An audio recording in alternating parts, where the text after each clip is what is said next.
திருவிருந்து ஆராதனை. ரட்சிக்கப்பட்ட நாம், கர்த்தருக்குள்ளே வந்த நாம், சிலுவையை நாம் நம்புகிறோம், இயேசுவின் பாடுகளை விசுவாசிக்கிறோம். அவர் நமக்காக அடிக்கப்பட்டது உண்மை. இயேசுடைய மரணம், இயேசுவின் உயிர்த்தெழுதல், இயேசுவின் 2ஆம் வருகை எல்லாம் உண்மையானது.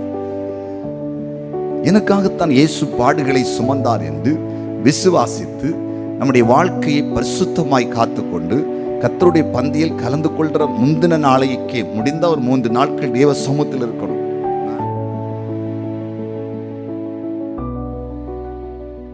நான் எல்லாம் உருவாக்கப்பட்ட காலத்தில் நான் என்னைக்கு திருவிருந்து ஞானஸ்தானம் கொடுத்த சபையில் பாஸ்டர் 3 நாட்கள் அதாவது கூட்டம் வைத்து, அதாவது ஆயத்த ஜெபம் வைத்து தான் திருவிருந்து கொடுப்பார். அந்த கூட்டத்தில் கலந்து கொள்ளாதவருக்கு திருவிருந்து கொடுக்க மாட்டார். திருவிருந்து எடுக்கிறதுக்கு எப்படி தகுதி இருக்கணும், எப்படி வாழணும், என்ன பரிசுத்தம் வேணும், ஏதாவது பாவம் இருந்தாலும் அறிக்கை எடுங்கன்னு சொல்லி அதை கரெக்ட் பண்ணி அதில் கலந்து கொள்ளாதவங்களுக்கு கொடுக்கவே மாட்டார் திருவிருந்து. இன்னைக்கு எப்படி இருக்கெல்லாம் காலம் மாறி போச்சு. அவ்வளோ அந்த பரிசுத்தத்தை எதிர்பார்ப்பாங்க. இன்னைக்கு அப்படியெல்லாம் கிடையாது. ஞானஸ்தானம் எடுக்கிறதோட சரி என்ற அத்தனை தவறுகளையும் செய்துட்டு மக்கள் என்ன சொல்லுவாங்க, திருவிருந்து எடுத்தாலும் பிரச்சனை உங்களுக்கு தெரியும், எடுக்காமல் இருந்தால் ஏன் இவன் திருவிருந்து எடுக்கலை, ஏன் இவன் எடுக்கலைன்னா கேள்வி எழுப்புவாங்க. அதனால் எல்லாரும் கூட்டத்தில் வாங்கி நல்ல வயறு நிறைய சாப்பிட்டு போயிடும். ஓரலுக்கு ஒரு பக்கம் இடி, மத்தளத்துக்கு 2 பக்கம் இடி. இதான் நம்ம ஆவிக்குரியவங்க இடி வாங்குறது. கேட்டால் சொல்லுது பெந்தேகோஸ்து போய் அழிஞ்சு போனானா, அழியிறது ரகசியம் இதுதான். சபையில் ஆண்டவர் போராடி விட மாட்டார். தப்பு பண்ணும்போது கண்டிச்சு கண்டிச்சு கண்டிச்சு அடிச்சு அடிச்சு தான் திருத்துவார். அப்போ ஓவர் அடி வாங்கும்போது என்ன ஆயிரும், உடம்புல காய்ப்பு அரிப்போம் இல்லையா, மரத்து போவோம். பின்ன அவ்வளோதான். பாருங்க, 1 கொரிந்தியர் 11ஆவது அதிகாரத்தில் 1 கொரிந்தியர் 11ஆவது அதிகாரத்தில் 29-30 வசனத்தை யாராவது வாசிங்க பார்ப்போம். எண்ணத்தினால் எனில் அபாத்திரமாய் போஜனம் பண்ணுகிறவன் கர்த்தருடைய சரீரம் இன்னதென்று நிதானித்து அறியாததினால் தனக்கு ஆக்கினை தீர்ப்பு வரும்படி போஜனம் பண்ணுகிறான். இது நிமித்தம் உங்களில் அநேகர் பலவீனரும் வியாதி உள்ளோருமாய் இருக்கிறார்கள், அநேகர் நித்திரை மரணமும் அடைந்திருக்கிறார்கள். கர்த்தருடைய பந்திய புரிந்து அறிந்து பாவ அறிக்கை செய்யாம பரிசுத்தம் இல்லாம துணிகரமா கலந்து கொண்ட நிமித்தம் அநேகர் பலகீனம் வியாதி மரணம் நடந்திருக்கு. பைபிள் பவுல் சொல்றாரு, அடிச்சு பேசுறாரு.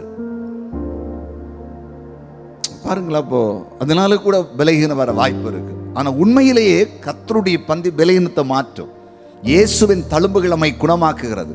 இயேசு ரத்தம் பிசாசை எதிர்க்கிறது, பாவத்தை கழுவுகிறது, சத்துருடைய கோட்டை உடைக்கிறது. உண்மையாகவே பயபக்தியோடு பரிசுத்தத்தோடு கர்த்தருடைய பந்தியிலே திருவிருந்து ஆராதனையிலே அப்பத்தையும் திராட்சரசத்தையும் இயேசுவின் சரீரம் ரத்தம் என்று வாங்கி புசித்தால் உள்ளே போகும்போதே நம்முடைய ஆவியில ஆத்மா சரித்திர கட்டு உடைஞ்சு தரிக்கும். இந்த உலகத்திலே எந்த மருத்துவரும் எந்த நோய்க்கும் கொடுக்கக்கூடிய மருந்தை காட்டிலும் எஃபெக்டா உள்ள கிரியேஷன். விசுவாசித்து பாருங்க, கர்த்தருடைய வார்த்தையும் அப்படித்தான். இந்த வார்த்தையில ஜீவன் இருக்குது. இந்த வசனம் இவ்வளவு உண்மை உள்ளதுன்னு நீங்க நம்பினீங்கன்னா அற்புதம் நடக்கும். அதனால திருவிருந்துல தவறாக கலந்து கொண்டு நிறைய குடும்பங்கள் அழிஞ்சு கிடக்கு, நிறைய குடும்பம் அழிஞ்சு கிடக்குது. அதனால ஏதாவது பாதிப்பு இருந்தா அதை மாத்துறது ஏசப்பா தானே. ஒரு வசனம் இருக்கு, அவரே நம்மை அடிக்கிறார், அவரே நம்மை குணமாக்குகிறார்.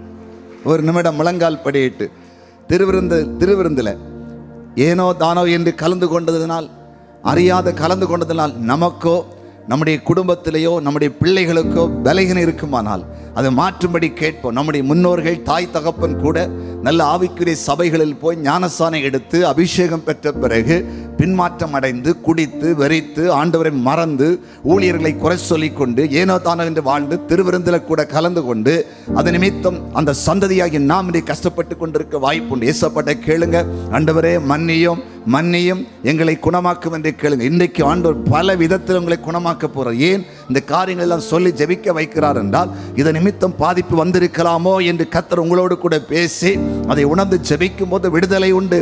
ஆம், குமாரன் உங்களை விடுதலையாக்கினால் மெய்யாகவே விடுதலையாவீர்கள்.